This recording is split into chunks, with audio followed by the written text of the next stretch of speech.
Maqaan koo Daani'el Dafaan jedhama. Kanaan dura viidiyoo baay'ee dhiyeesseen ture. Har'a immoo kan inni isinitti dargaggoodhaaf dabarsuu barbaadutu jira. Uummata biyya keessaatiif dabarsuu barbaadutu jira. Gidduu kana waan baay'ee nama gaddisiisu dhalataa jira. Ijoolleen keenya dhiigaa jirti. Oromoon dhiigaa jira. Oromoon dhumaa jira. Ilmaan nabashaa muratanii ka'anii nu fixuudhaaf deemaa jiru. Lafarraa nu duugaa jiru. Akka isaan itti gara jabina guddaadhaanii ijoollee keenya ajjeesanii shamarran ijoollee xixinnoo jaartolee akka isaan itti qalanii dargaggoo akka isaan itti qalanii iji keessan argeera. Miidiyaa hundumaa irratti darbaa jira.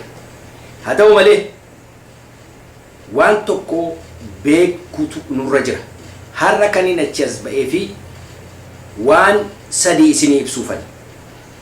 Tokkoffaa waa'ee tekinika wal'aansooti. Wal'aansooni bifa baay'eedhaan wal'aansoo qabama.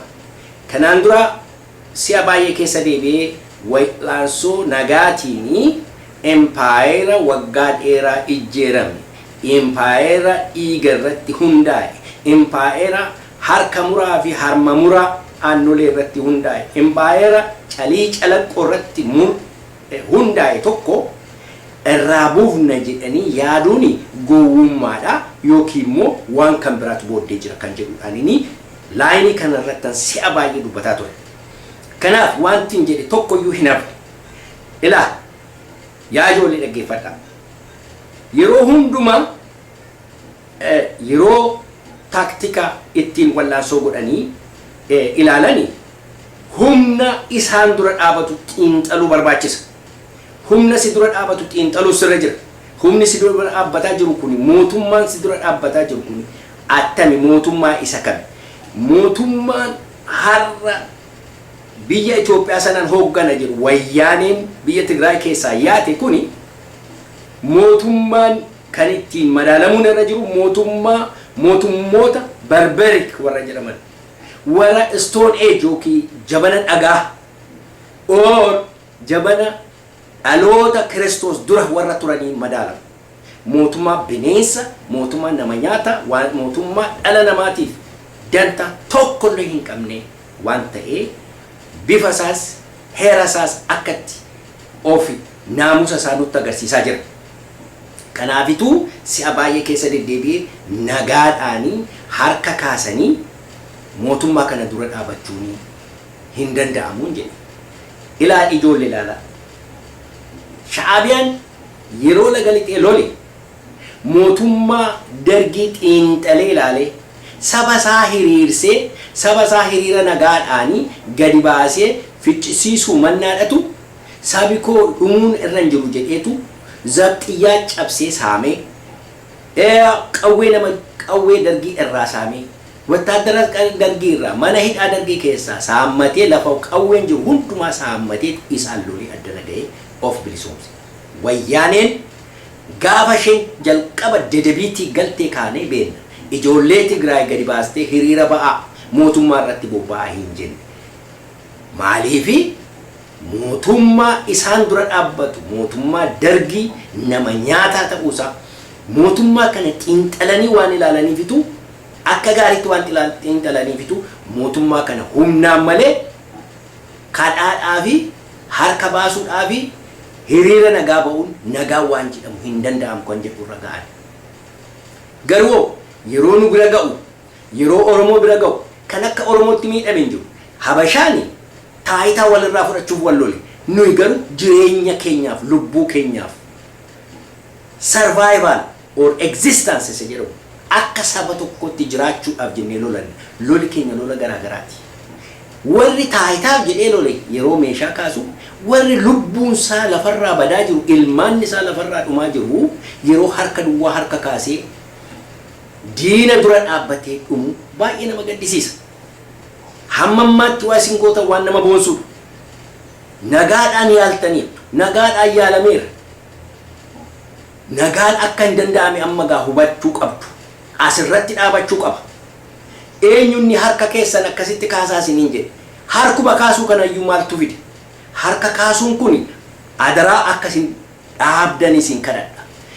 ijoollee xixiqqoo fuutanii saba guurtanii harka duwwaa manaan bayina diina keessan xiinxala diinni keessan nama miti bineensa diinni keessan nama miti nama nyaataa diinni keessan dhiiga soorata dhiiga ijoollee keenyaa soorataa jiru jarri kun dantaa nama tokkorraa dantaa hin qaban lubbuu dhala namaarraa dantaa warra hin qabne kanaaf harka keessan duwwaa akkasiin duukaan baane harka keessan duwwaa akkasiin duran dhaabanne isin kadhadha maaliif yoo jettan warri kana isin gorsu warri harka keessan duwwaa ba'aa dhumaa isiniin jedhu maaliif ala ta'anii biyya alaa keessaa kana isinitti ergu beektu ila dhiiga isinii dhangalaaftan kana dhiiga dhangala'aas jiru kana okoleetti qeecitanii okoleetti naqatanii willeetti waraabbatanii ittiin daldaluudhaaf ittiin wayyaanee wajjin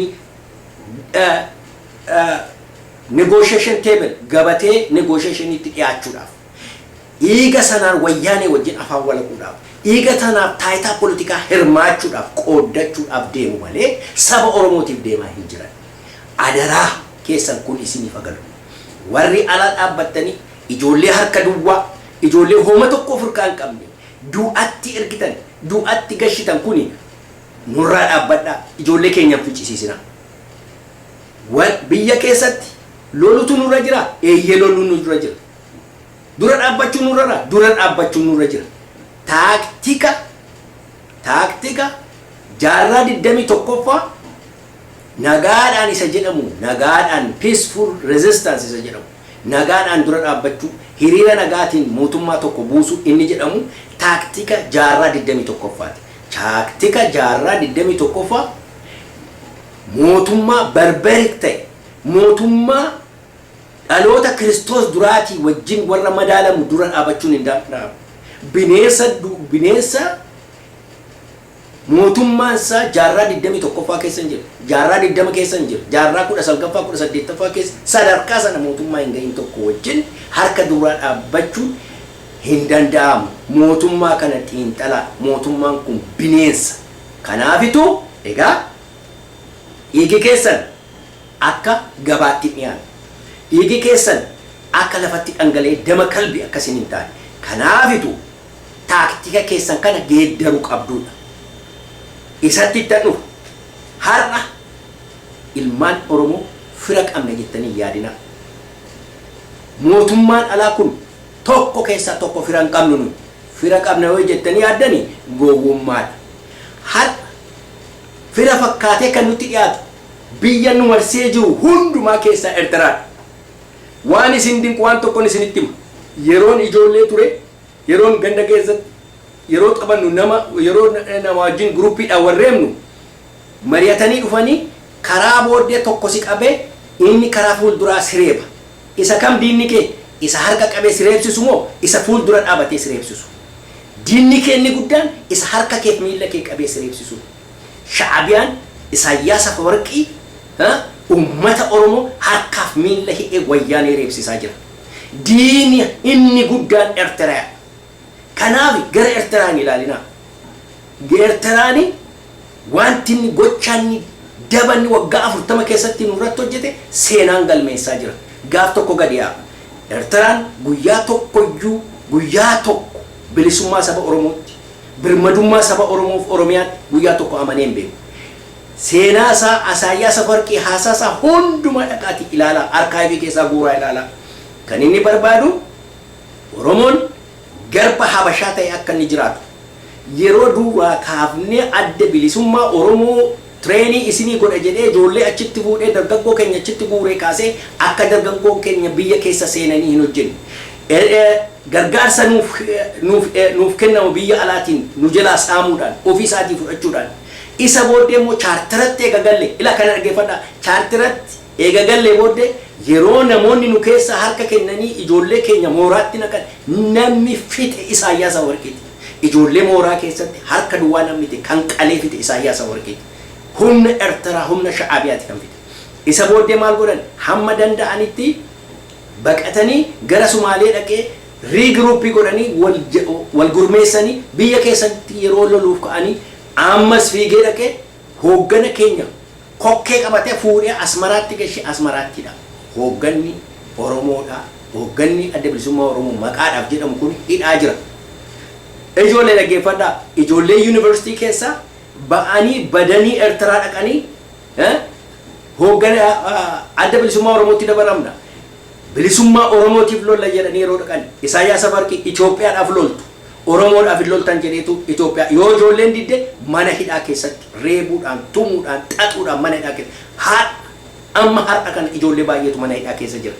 Isaayyaas Afawarqii hamma danda'etti Habashaat jala akka nu jiraannu har Gimboot sabaatti yeroo hidhachiisee lolatti bobbaasu adda bilisummaa Oromoo shanee kan hoogganamu Eertiraa keessatti xaxee jira Isaayyaas Afawarqii. Diinni saba Oromoo nambar Isaayyaas Afawarqii. Kanaaf ijoollee keenya hin yaadina karaa gubbaa wanti isinitti dhufaa jiru inumayyuu isaan macaalutu isinitti dhufaa jira. Dukkana guddaatu karaa kaabaa nutti dhufaa jira. Warri Gondoree haidhatu har'a fira keenya fakkaattu malee borganama Isaayyaas Afawarqii wayyaaniin laaffattee jennaan Isaayyaas Afawarqii isaanii wajjin dhufee ishee hafte lafarraa duguuguudhaaf Oromoo bal'eessuudhaaf qophaa'aa jiru. Abashoon Itoophiyaa tokkummaa Itoophiyaa jala tochoon hin danda'amu kan jedhu ejjennoon Isaayyaas Afawarqii. Kanaaf fira tokko hin qabnu. Firri kee laga keeti, firri kee gaara keeti, firri kee saba keeti, bishaan keeti, bineensa laga keessaati. Baqadhu isatti kan si baasu isatti baqachuu duwwaadha. Warri biyya alaa, warri Awurooppaa, warri Eeshiyaa, warri Ameerikaa namaa gadduusa jedhu mataa keessa kansa utuu namaa gaddani kan isaan gaddaniif warra Yemenitti dhumaa jiraniif, warra Sooriyaa keessatti dhumaa jiran, warra Iraaq, Afgaanistaan keessatti dhumaa jiran, warra Liibiyaa keessatti dhumaa jiran, warra kanaaf gaddu. Miliyoonaan kan lakkaa'amutu akka calleetti harca'aa jira ilmaanni namaa. Kana naa gaddu waan jedhu biyya alaatii gadda argadha isa jettu garaa kee keessaa mataa kee keessaa baafadhu ilma Oromoo hin jiru situ walii gadda. Kanaaf kan itti gochuun sirra jiru wal gurmeessuus sirra jira. Egaa gara dhumaa irratti sadaffaan koo maal nu wayyasa jedhu maal wayyasa jedhu wanti nu wayyu ilmaan Oromoo ilaa har'a gartaniitu ta'e Gondoreen magaalaa Gondor keessa dhaabattee akka isheen itti rasaasa kan akka bishaanii gannattu eessaa dhufe kun hundumtuu Eertiraadhaa dhufe. Tokko Amaarri jabana Haile Sillaasee jabana Minilikii kaasee hin hiikanne. Lammata meeshaa haaraan kun Eertiraatti itti roobsaa jira. Oromoodhaaf kenneeraa hin kennu. Kanaaf ilaa dhaggeeffadhaa ilmaan Oromoo ala isin ilaalinaa.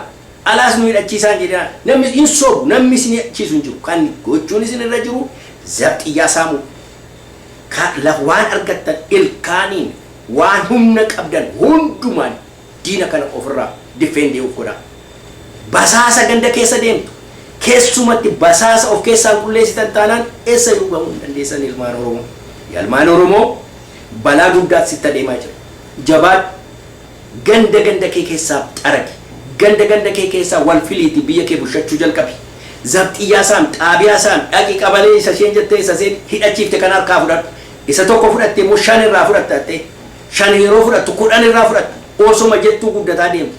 Ilaa kana kan gochuu dandeessu ilmaan Oromoo hoggana mataa keetii yoo baafatte hoggana si hogganu hoggana mataa keetii yoo baafatte nuyi warri ala jirru baqataadha ilmaan Oromoo hin gowwoomin inni addana jiru dhiiga keetiin taayitaa fudhachuu dhufu dhiiga keetiin itu poolitikaa keessaa qooddachuu dhufa malee hooma tokko si gochuu hin danda'u.